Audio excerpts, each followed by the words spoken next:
الأصدقاء السلام عليكم. Bonjour ou bonsoir les amis. J'espère que vous allez bien. En tout cas, c'est ce que je vous souhaite et pour le meilleur de toutes les situations. Bienvenue sur votre chaîne Bled Magharibia qui attend comme toujours vos encouragements en la partageant autour de vous et auprès de vos connaissances partout où vous êtes bien entendu.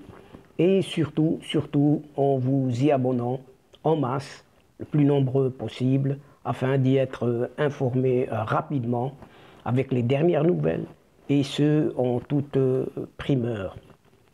Un tout grand merci de nous recevoir chez vous une nouvelle fois et parmi vous. Cette 150e vidéo vient vers vous pour vous proposer votre ce qui fait débat habituel, c'est-à-dire tout simplement ce qui fait la petite discussion à chacune de nos entrevues.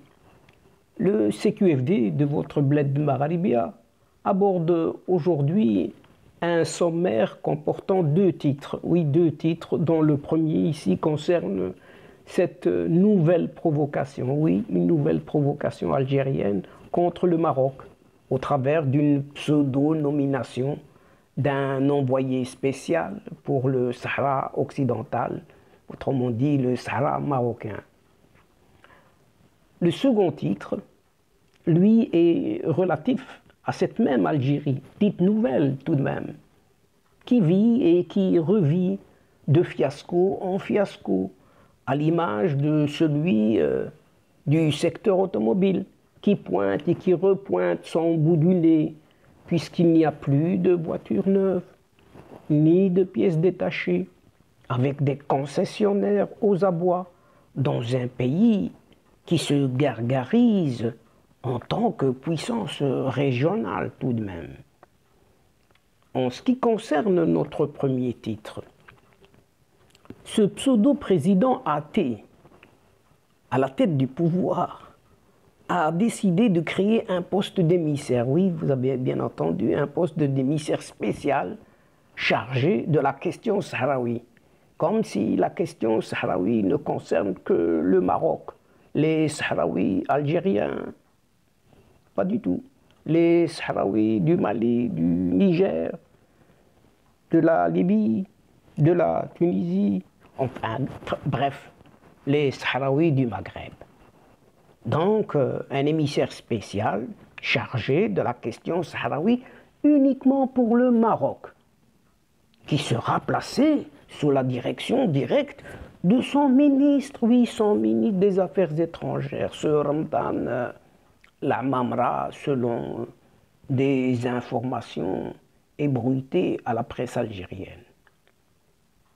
Et le titulaire de ce poste revient, donc ce lauréat, ce titulaire sera celui qui se considère grand diplomate, un certain Amar Bellani, rappelé par ce Ramdan Lamamra, après une traversée de désert qui aura duré une année. Et en septembre 2020, ce Amar Bellani, il faut le savoir tout de même, avait été viré purement et simplement comme un malpropre de son poste d'ambassadeur représentant Alger auprès de l'Union européenne. Le retour en grâce de ce soi-disant diplomate, viscéralement marocophobe, s'inscrit dans une logique d'escalade savamment orchestrée contre le Maroc, ayant culminé le 24 août dernier par la rupture par Alger de ses relations diplomatiques avec Rabat.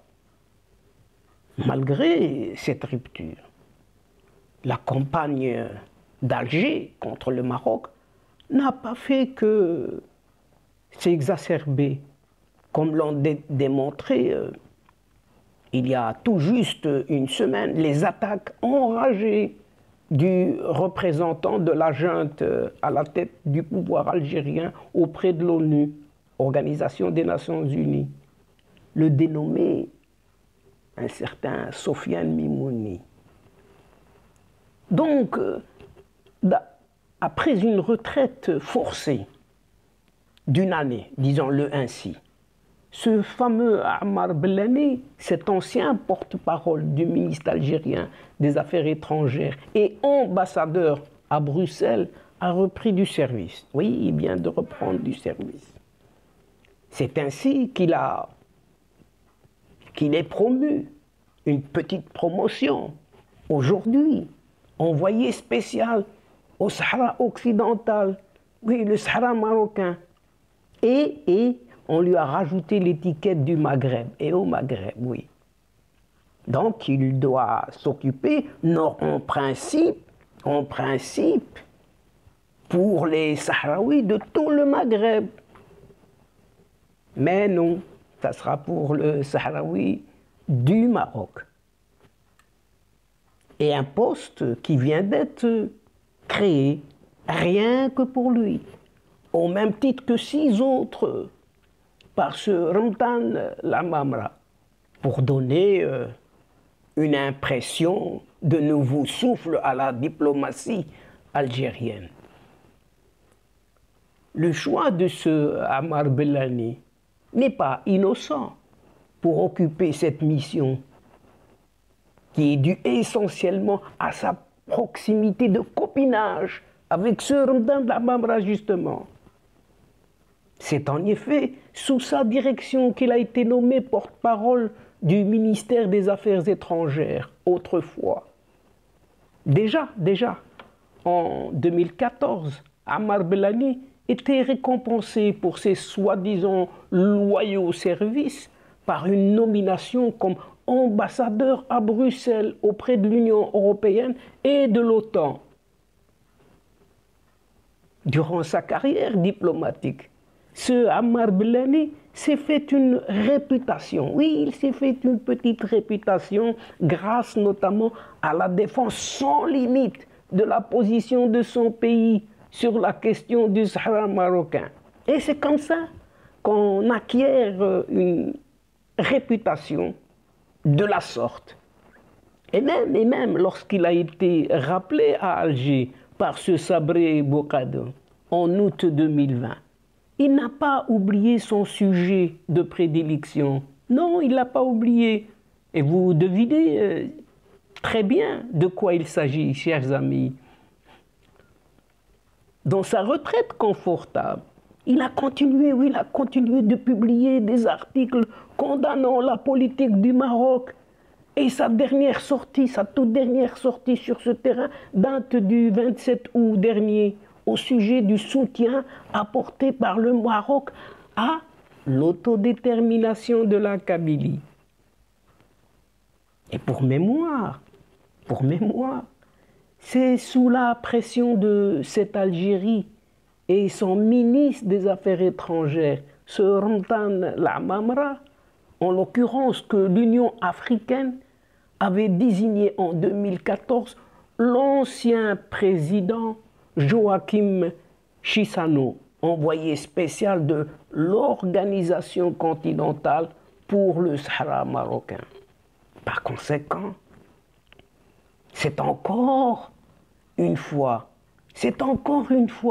un coup pour rien, un coup dans l'eau, pour ne pas dire de l'eau dans le gaz, dans l'eau du gaz, puisque cette désignation n'a aucun impact, mais aucun impact sur le processus de négociation mené sous l'égide de l'ONU, donc de l'Organisation des Nations Unies.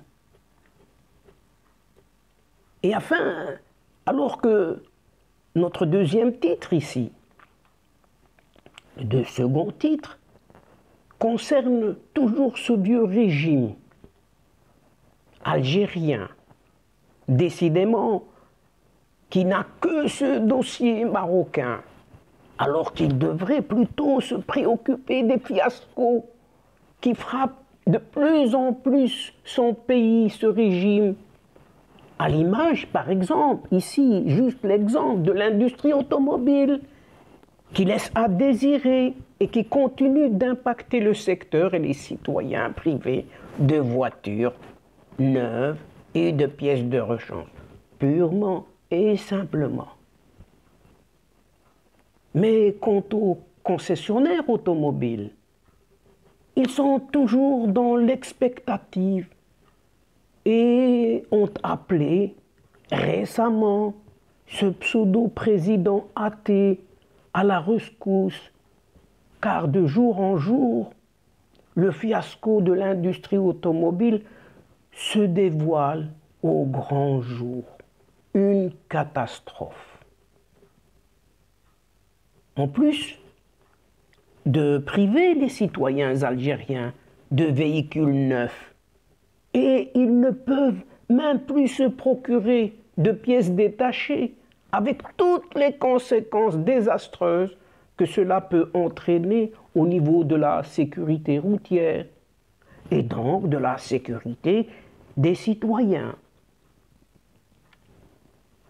Ces éléments résument à eux seuls le désastre d'une politique automobile qui a manqué de vision stratégique en dépit des changements de dirigeants, changement de président, changement de Premier ministre, changement de ministre de l'Industrie, changement et rechangement, qui ont tous échoué à faire naître une industrie automobile en cette Algérie.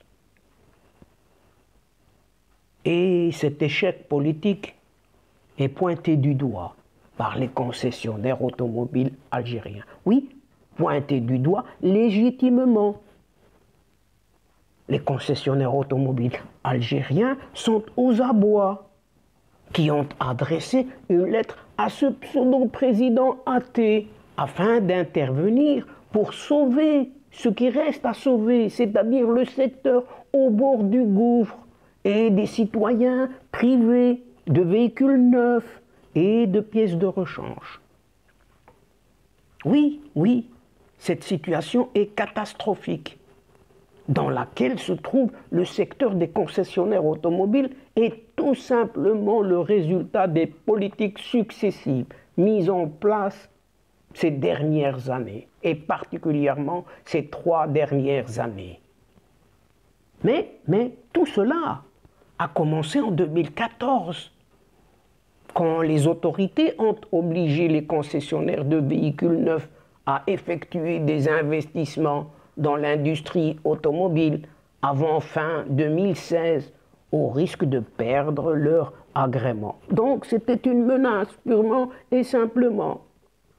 Et pour obliger les concessionnaires à s'adapter à la nouvelle situation, les autorités ont, dès 2016, mis en place la politique des quotas de véhicules neufs à importer par chaque concessionnaire, tout en réduisant drastiquement le nombre de véhicules neufs à importer.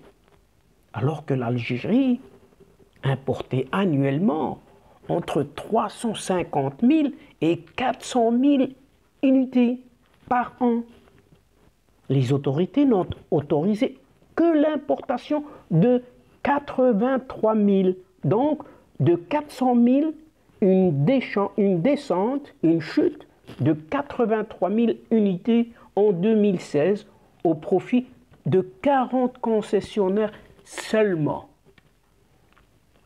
L'objectif, louable peut-être, visé par les autorités, était de réduire la facture des importations automobiles, qui était de 3,02 milliards de dollars en 2015, dans le sillage de la chute des réserves en devises, et ainsi impulser la naissance d'une industrie automobile, mais qui n'a vu le jour. Seulement, cette politique n'a pas été pensée par les gouvernements, si on peut les appeler ainsi, des présidents. Rappelons-nous, cet abbé, ce Ben Salah, et aujourd'hui cet athée, qui se sont succédés à la tête du pays.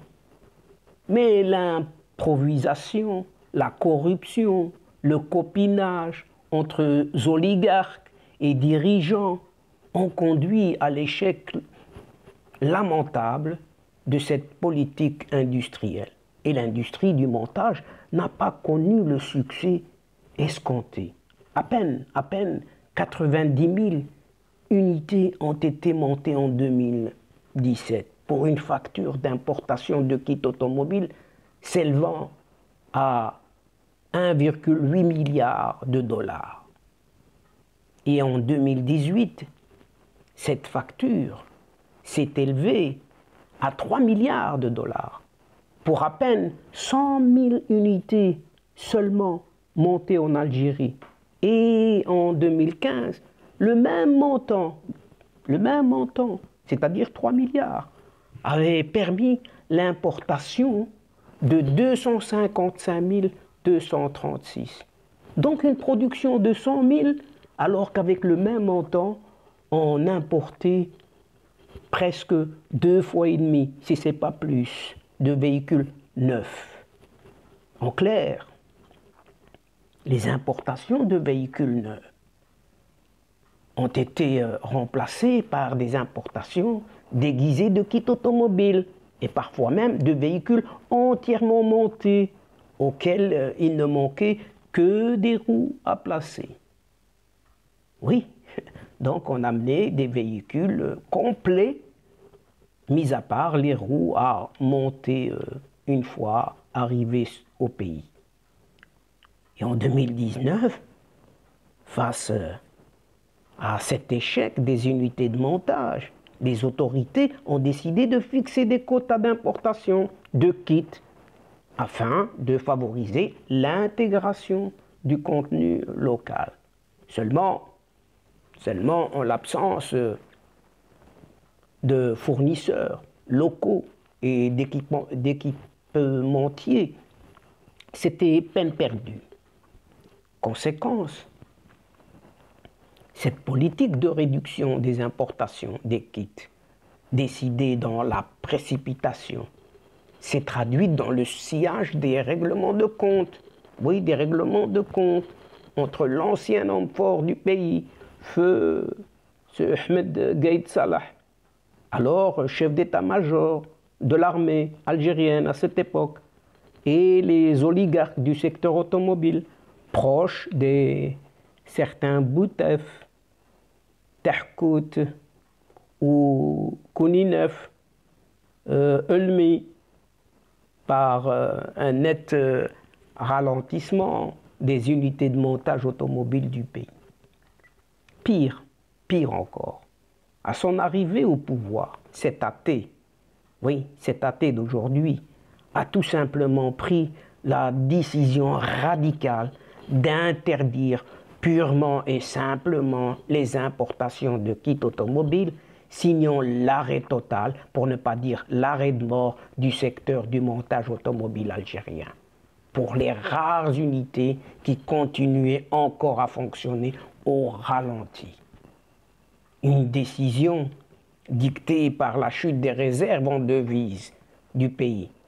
Et face au manque de visibilité, certains constructeurs mondiaux qui s'étaient implantés en Algérie ont purement et simplement jeté l'éponge. Donc après Volkswagen et Kia,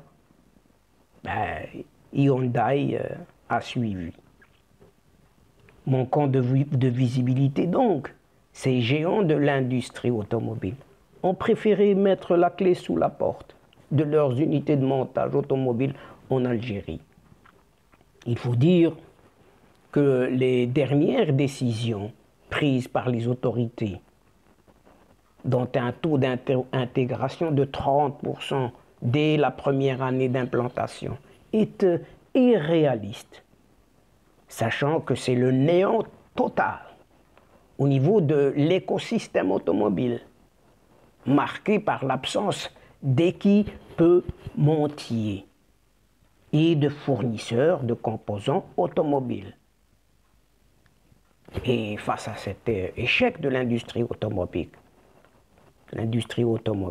la Confédération algérienne du patronat citoyen, cette fameuse CAPC, a demandé au gouvernement de changer son fusil d'épaule en reportant les projets liés à la construction automobile et de soutenir la mise en place d'entreprises de production de pièces de rechange qui pourront représenter les bases d'un écosystème automobile devant contribuer au développement de cette même industrie. Il faudra aussi assainir le climat des affaires pour pouvoir attirer des partenaires, des équipementiers et des fournisseurs à l'industrie automobile naissante. En attendant, le département de l'industrie voit défiler les ministres sans qu'aucun d'eux n'arrive à apporter une vision stratégique à court, moyen et long terme claire au secteur de cette industrie automobile algérienne. Conséquence de l'arrêt des unités de montage et de la politique d'interdiction d'importation des véhicules neufs, le marché algérien est privé de voitures neuves. Clairement dit, le marché algérien est privé de voitures neuves. Une situation qui avait poussé les citoyens à se rabattre sur les véhicules d'occasion cette fois-ci, avant que les prix de ceux-ci ne flambent également et que les autorités ne sévissent en interdisant aussi leur importation. Oui, y compris les voitures d'occasion sont interdites d'importation. Du coup, les Algériens sont privés tant de véhicules neufs que d'occasion, et ce depuis plusieurs années. Le citoyen algérien attend la libération de l'importation des véhicules dans les plus brefs délais, alors que les prix des véhicules d'occasion ont atteint le double du prix d'un véhicule neuf. Oui, le prix d'un véhicule d'occasion a atteint le double du prix d'un véhicule neuf, ce que soulignent les mêmes concessionnaires dans une lettre adressée à ce pseudo-président athée, décidément qui ne veut rien comprendre. Ainsi, un Kia Picanto de 2019, oui, un Kia Picanto de 2019 a été vendu à 3 millions de dinars algériens, soit quelques 22 730 $, selon Mustapha Zebdi, président de l'Organisation algérienne de protection et d'orientation du consommateur et son environnement, cette fameuse APOCE. À titre de comparaison, oui, juste à titre de petite comparaison, mais une petite comparaison. La neuve importée est vendue, donc une voiture neuve importée est vendue entre 12 400 $, donc entrée de gamme, 12 400 $ entrée de gamme, et 16 000 $, toute option. Oui. Au Maroc, soit une différence allant de 6 000 $ à 10 000 $.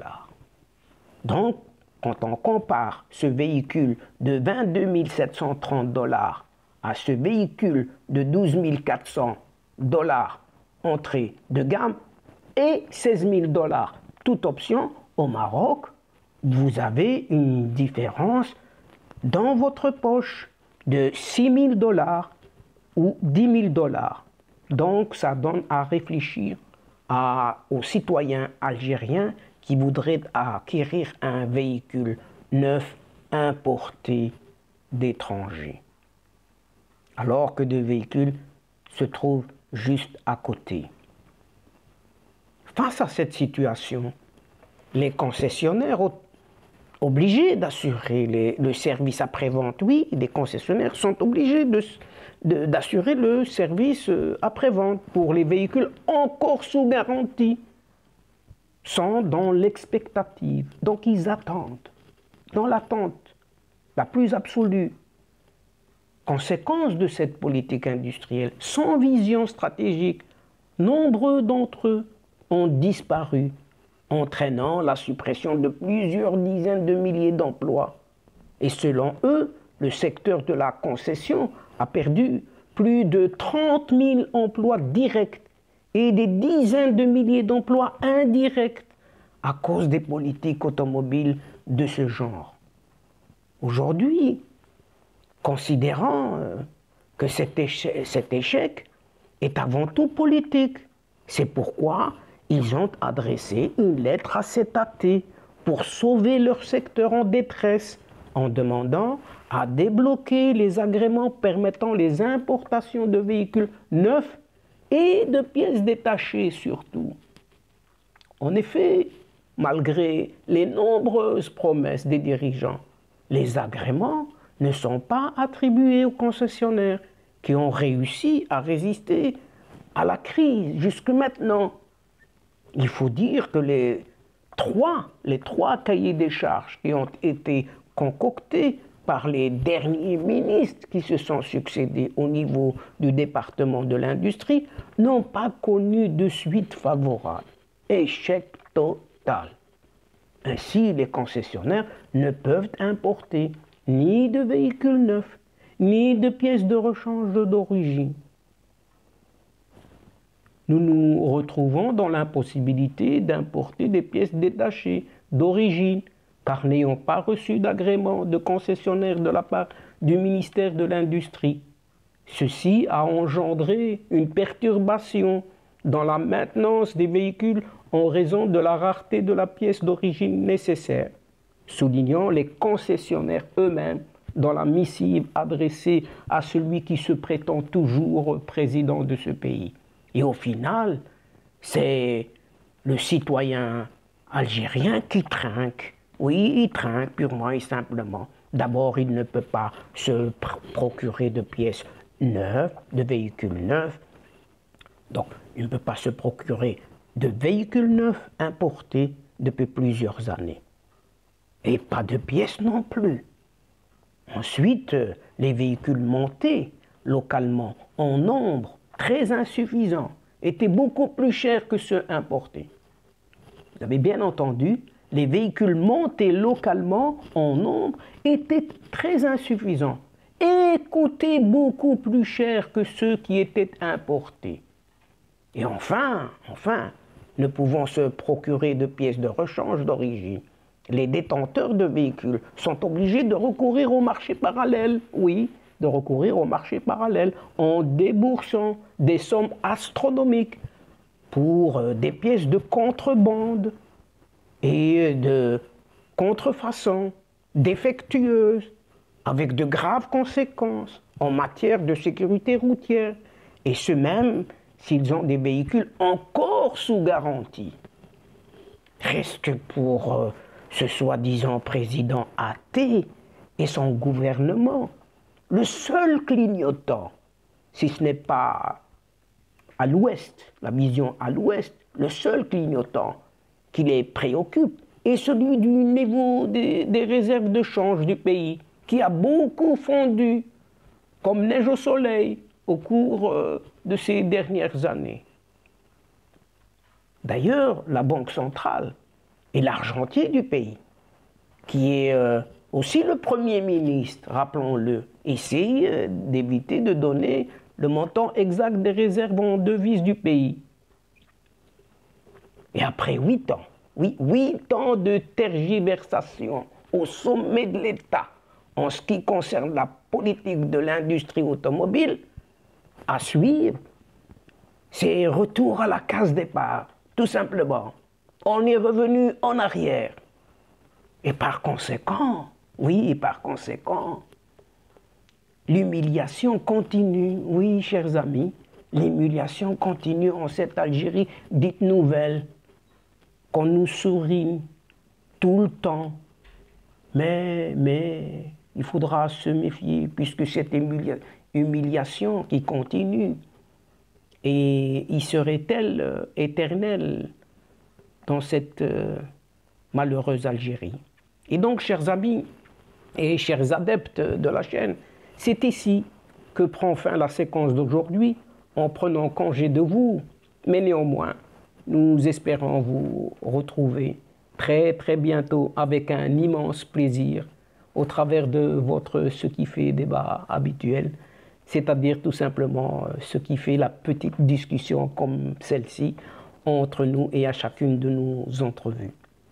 Un tout grand merci, oui, un tout grand merci pour votre confiance, pour votre fidélité et votre patience. Mais surtout, un merci tout particulier pour votre participation, de nous écouter et de nous suivre jusqu'au bout des séquences. Mais néanmoins, et nous avons besoin vraiment de vous, et c'est la chaîne qui a besoin de vous. Ne l'oubliez pas, en vous y abonnant, oui, en vous y abonnant et de faire abonner vos proches, vos connaissances, tout autour de vous, le plus nombreux possible, afin d'être informés avec les dernières nouvelles, et ceci en toute primeur. Mais surtout, n'oubliez pas de partager au grand maximum autour de vous les séquences vidéo de votre chaîne. Quant à moi, il ne me reste plus qu'à vous dire au revoir les amis. Al-Asdiqa, salamu alaikum wa rahmatullahi ta'ala wa barakatuh. À la prochaine fois et à bientôt. إلى اللقاء في حصة أخرى إن شاء الله مع السلامة.